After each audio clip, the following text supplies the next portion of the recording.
Alors Ismaël, nous aujourd'hui? À Muret pour le départ de la 15e étape du Tour de France. Et on a quoi de nouveau aujourd'hui? Les anecdotes de Dédé, Brio Ferro de chez Sopress, Kamel Chibli de l'Héliosport. Eh ben super, place au générique.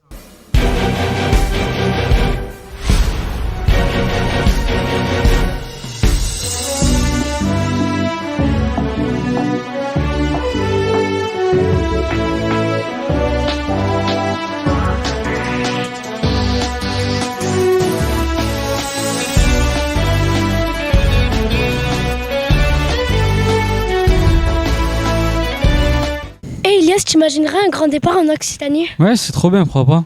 Il y a Asma qui allait demander à l'élu du sport Kamel Chibli. Bonjour. Bonjour.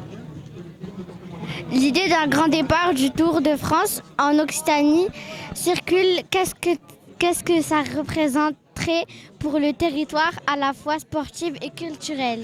Ah, la question qui tue. Très très bonne question. Ça serait énorme pour la région parce qu'on est la région du vélo d'abord. Tu as vu qu'il y a 8 jours d'étape sur la région Occitanie, donc c'est fabuleux.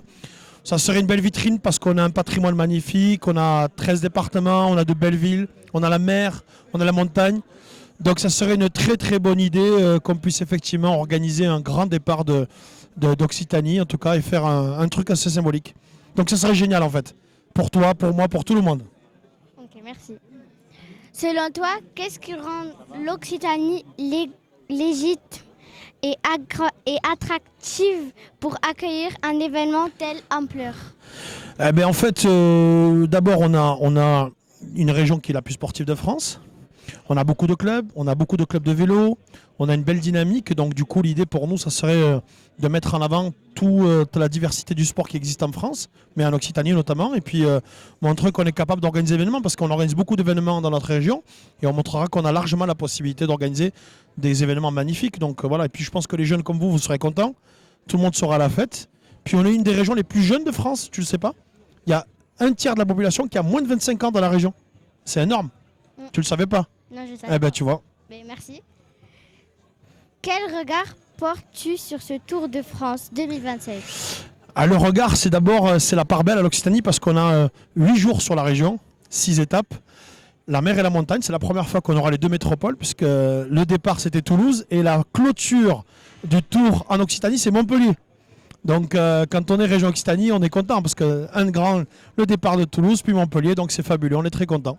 Si tu devais imaginer un grand départ à l'Occitanie, avec l'identité et les couleurs de la région, à quoi ressemblait-il? Il ressemblerait à la croix occitane. C'est compliqué de trouver l'idée comme ça, mais il faudrait réfléchir d'abord où est-ce qu'on le ferait le grand départ. Et pourquoi pas faire un sondage auprès des jeunes, de tout le monde, savoir quel est le lieu qui serait le plus symbolique pour un grand départ de l'Occitanie. Parce qu'on va pas dire Toulouse ou Montpellier, on va rendre jaloux l'un ou l'autre. Donc il faudrait réfléchir. Pourquoi pas Château de Montségur, je sais pas. Il faut voir, il y a des idées. Si vous avez des idées, ou le tour au pied de mes tours, à Bagatelle, c'est ça? Le grand départ. Ah ouais. Ouais, pas mal, pourquoi pas. Ok, merci. Merci à toi. Hein. Alors Ismaël, tu connais Brio Ferro? Oui, bien sûr, c'est le chef de développement du magazine Sopress. Pourquoi? Ah, parce qu'Ala, elle avait interviewé. Ah, ok. Avec Pédale, vous proposez un regard décalé, presque littéraire sur le cyclisme. Qu'est-ce qui vous inspire le plus dans le Tour de France pour créer ce temps si particulier? Et bah dans le Tour de France, c'est par rapport à d'autres sports, c'est des gens qui racontent aussi bien ce qu'ils font bien et ce qu'ils font pas bien, les endroits où ils sont forts, les endroits où ils sont faibles, et ça permet à tout le monde de se projeter parce qu'on a tous des vies où on essaie de faire les choses bien puis on se rate très souvent. Et le vélo est quand même le milieu où les gens sont les plus honnêtes, les plus droits sur la manière de raconter un peu ce qui s'y passe, quoi. Donc voilà, dans Pédale, c'est beaucoup d'histoires épiques. Des choses sur le vélo à côté, des liens avec des territoires, des folies aussi, parce qu'il y a des grands tarés dans le vélo, donc voilà, c'est un peu ça qui nous anime. Le Tour, c'est autant du sport que des histoires humaines. Comment vous choisissez les angles ou les portraits à mettre en avant dans le magazine? C'est complètement les histoires humaines qui nous guident. On sort une fois par an comme magazine, il n'y a aucune obligation de raconter les résultats du moment. Bien sûr, on essaie de se greffer un peu sur l'actu vélo, mais c'est en général des histoires au long cours, des reportages dans le passé, aujourd'hui, des nouveaux coureurs qu'on n'a pas vus, juste parce qu'il y a un angle, une histoire, un territoire, une aventure, une anecdote qui est particulière, quoi, qui est un peu unique. Vous arrivez à mêler élégance, humour et passion dans Pédale. C'est quoi pour vous le secret pour pour parler de vélo autrement que par les seuls résultats? Élégant, je sais pas, mais en tout cas, effectivement, sur la partie humour, je pense que la matière, c'est d'essayer de raconter comment ça se passe vraiment. Parce qu'en général, dans le sport, le direct, c'est toujours génial, c'est toujours épique. Mais en vérité, c'est toujours beaucoup plus dur de devenir un champion, de se construire sa trajectoire de carrière.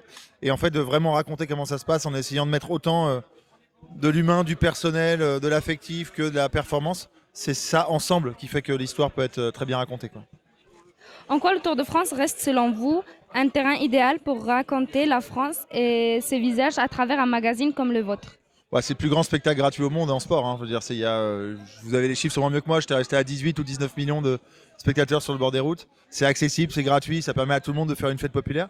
Et puis il y a la caravane avant. Après, vous passez 2-3 heures en famille dans votre village en général parce qu'il y passe. Ça, c'est unique. On n'a pas ça avec le reste où c'est de plus en plus dur, de plus en plus cher, de plus en plus privatisé d'aller voir du sport.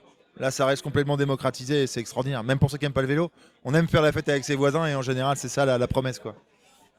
Après toutes ces éditions, y a-t-il une rencontre, un coureur ou une anecdote liée au Tour de France que tu n'oublieras jamais?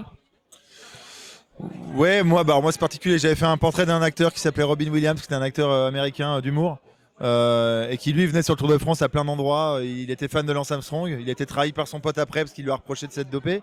Mais sauf que Robin Williams, il se baladait partout dans le Tour de France. Et j'ai eu un nombre de témoignages de gens du Tour qui me racontaient qu'ils l'avaient vu aux toilettes à tel endroit, au haut du Tourmalet, alors que c'était une star internationale et que ce qu'il adorait, c'est le vélo et l'effort, quoi, voilà.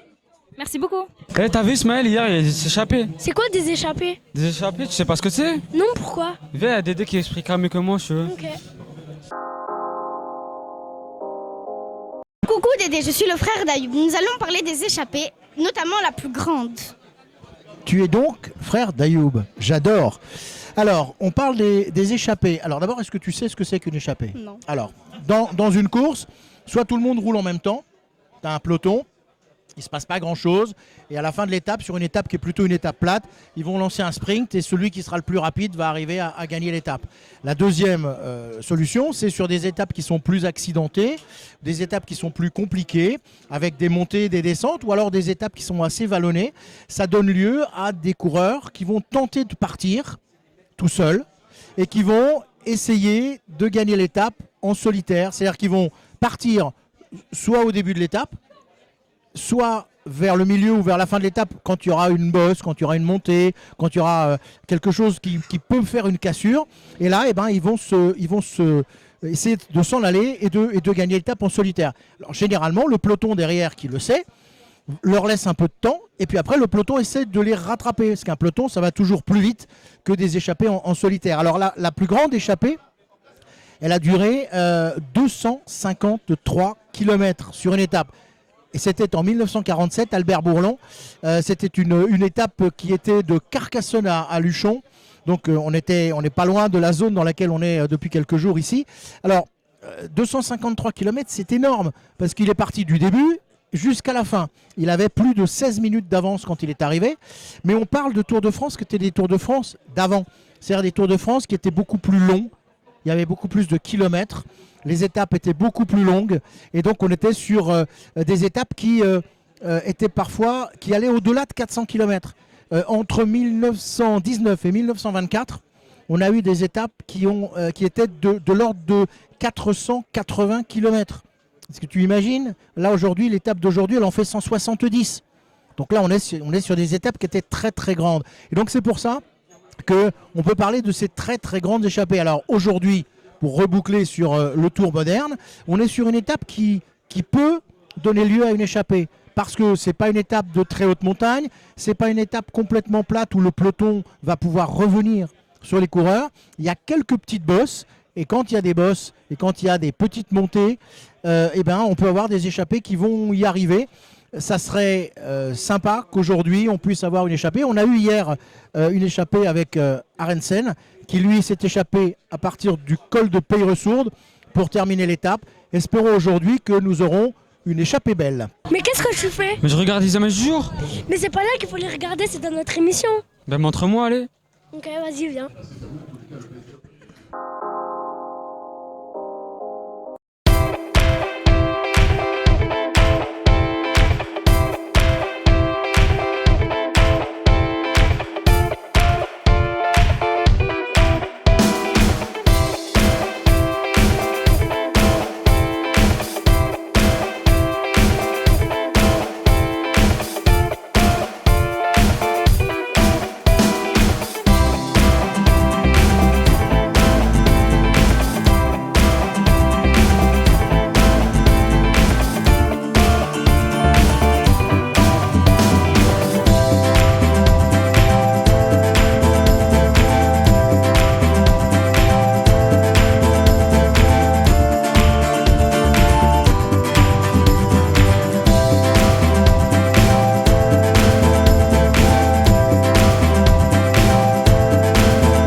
Ça a l'air d'être trop bon tout ça. Ne te goinfre pas, il y a la fougasse de Medja Pichoun qui est prête. Bienvenue sur notre 15e émission de notre Tour de France culinaire. Aujourd'hui, on reste dans le sud avec une préparation simple mais gourmande, la fougasse. Bonjour chef, mais c'est quoi exactement la fougasse? La fougasse, c'est un pain plat, légèrement épais et parfumé. C'est un peu l'équivalent de la focaccia, avec une petite touche sud de la France. Pogacar. Non, focaccia. C'est parti.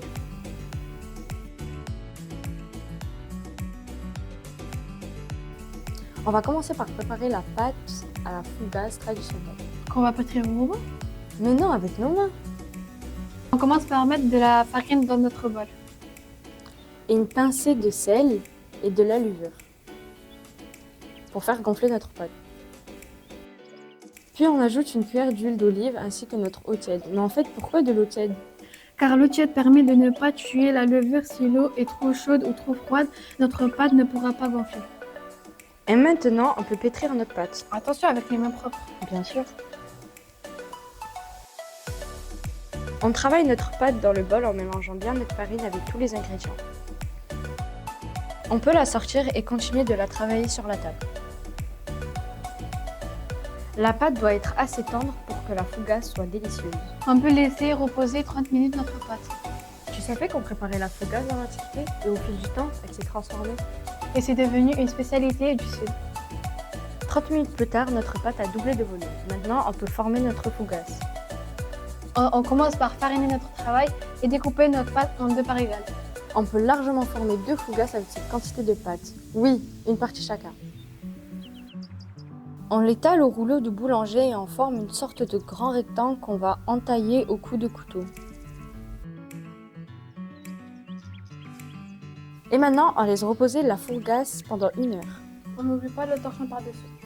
Pour l'instant, on peut réfléchir aux aliments à mettre dessus. T'as des idées? Par-dessus, on peut mettre des tomates, des olives, des lardons et du fromage. Et voilà, nos 2 fougasses sont encore gonflées. Maintenant, on peut rajouter nos aliments par-dessus.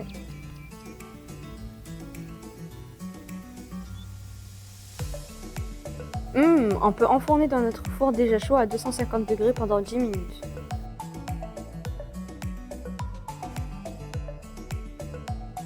Pendant que ça cuit, retrouvez-nous dans notre émission Détour sur les tours. Nos rencontres, nos interviews souvent exceptionnelles, je ne vous en dis pas plus. Petit résumé de cette 15e étape entre Muret et Carcassonne du Tour de France.